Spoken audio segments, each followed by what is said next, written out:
संसार के विषयों से मन कभी उपराम होने वाला नहीं है। एक राजा ने प्रजा में घोषणा कर दी कि मेरे बकरे का जो पेट भर देगा उसे मुंह मांगी इनाम मिलेगी। लोगों को बड़ा आश्चर्य हुआ, बकरे को खिला पिला के पेट भरने में क्या लगता है, बकरा का तो आहार बहुत थोड़ा होता है।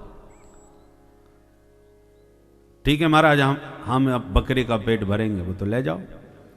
ले गए, दिन भर खूब चराया, हरी हरी घास, मस्त हो गया बकरा, तो ले आए। महाराज हमने इसको तृप्त कर दिया। राजा ने कहा तुम्हारे कहने से कैसे मानूं, मैं तो परीक्षा लूंगा।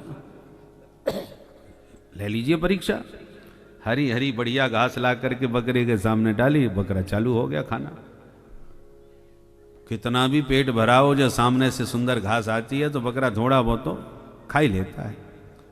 और जहां उसने एक दो दाने खाए सोई राजा फैल कर देता है, भी खा रहा है भैया, कहां पेट भरा है इसका, ले जाओ। सभी परेशान, दिन भर चराते हैं और परीक्षा में फेल हो जाते हैं। एक महात्मा समझ गए, आगे बोले राजन हम भरेंगे पेट तुम्हारे बकरे का, ले जाओ। महात्मा बकरे को लेके गए, हरी हरी घास में तो खड़ा किया और 5 हाथ का डंडा अपने हाथ में लिया, लंबी रस्सी गले में बांधी बकरे के, छोड़ दिया। और जैसी बकरे ने घास में मुंह मारा तभी 2 डंडा फटकारा। सुबह से शाम तक घास में तो खड़ा करके रखा बकरे को, पर जितनी बार उसने घास में मुंह मारा उतनी बार डंडा फटकारा। अब तो दिन भर में डंडे खाते खाते बकरे का यह हाल हो गया कि घास को सूंघना छोड़ गया। शाम को लाके बोले राजन हमने बकरे का पेट भर दिया। बोले तुम्हारे कहने से कैसे मानूं, मैं तो परीक्षा लूंगा महाराज, आज तो बेचारे की एक एक हड्डियां दिख रही हैं।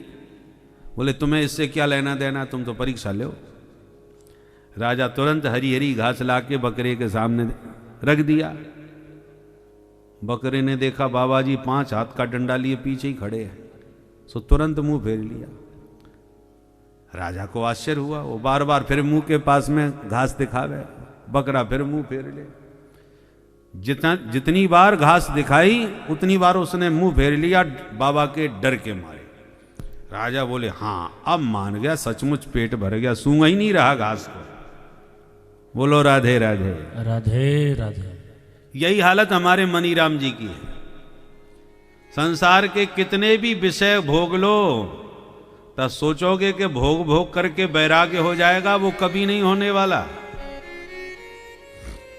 जब जब विषय सन्मुख आते हैं ये मन रूपी बकरा मुंह मारने लग जाता है।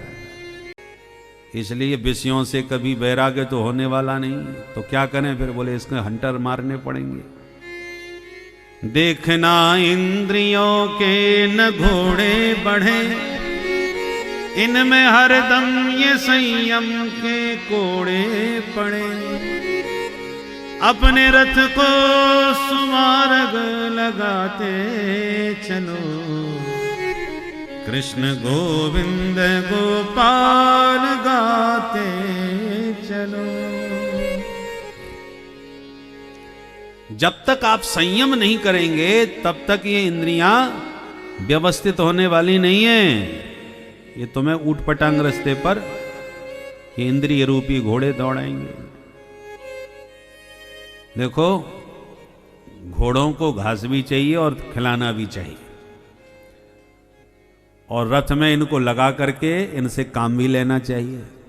बस अंतर इतना है कि घोड़े अपने अनुसार ना चलें, घोड़े हमारे अनुसार चलें। रथ के घोड़े यदि मनमुखी बन गए तो रथ न जाने कौन से गड्ढे में कहां जाके गिरे, क्योंकि एक घोड़ा नहीं है, 10-10 घोड़े हैं। सभी अपनी अपनी तरफ रथ को खींचेंगे तो रथ का क्या हाल होगा, और हमारा क्या हाल होगा, रथी का। इसलिए रथी को सारथी के अनुसार घोड़ों की लगाम तान के रखना चाहिए। इसलिए हम हैं रथी, बुद्धि है सारथी, मन है लगाम और इंद्रियां हैं घोड़े। अब इंद्रिय रूपी घोड़ों को मन की लगाम से तान के रखो अपने बस में।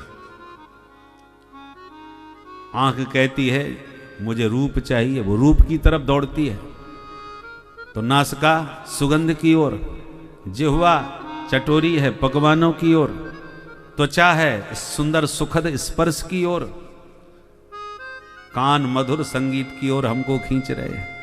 वह बस सपत्न इव गेह पतिम लुनंती। ये सारी इंद्रियां अपने अपने विषय की तरफ खींच रही हैं, जैसे सौतेली स्त्रियां पति को अपनी तरफ खींचती हैं और उसकी विडंबना होती है, ऐसे ही ये इंद्रियां इस जीव की विडंबना कर रही हैं। तो आपको विवेक के साथ इनसे काम लेना है। आंखों को फोड़ने की जरूरत नहीं, आंखें तो रहें, संसार को भी देखो, परंतु जरा हिसाब से लगाम तान के दृष्टि का दृष्टिकोण बदलो। देखो सब चीजें हमारी उपासना पद्धति में इसलिए इन सब का सदुपयोग किया गया है। ये इंद्रियां यदि विषयों में रमती हैं तो हमें गड्ढे में गिराती हैं संसार के। इसलिए देखना है तो ठाकुर जी को खूब सुंदर श्रृंगार करके निहारो। हमारे यहां उपासना पद्धति में ठाकुर जी का खूब श्रृंगार करो और ठाकुर जी की सुंदर झांकी का दर्शन करो। अब जिनके यहाँ हाथ पैर वाले ही भगवान हैं ही नहीं है, उनकी बात छोड़ो। हमारे पास तो राम जी हैं, श्याम जी हैं, कितने सुंदर सुंदर छैल छबीले ठाकुर हैं। उनकी छटा को खूब अपनी आंखों से निहारो।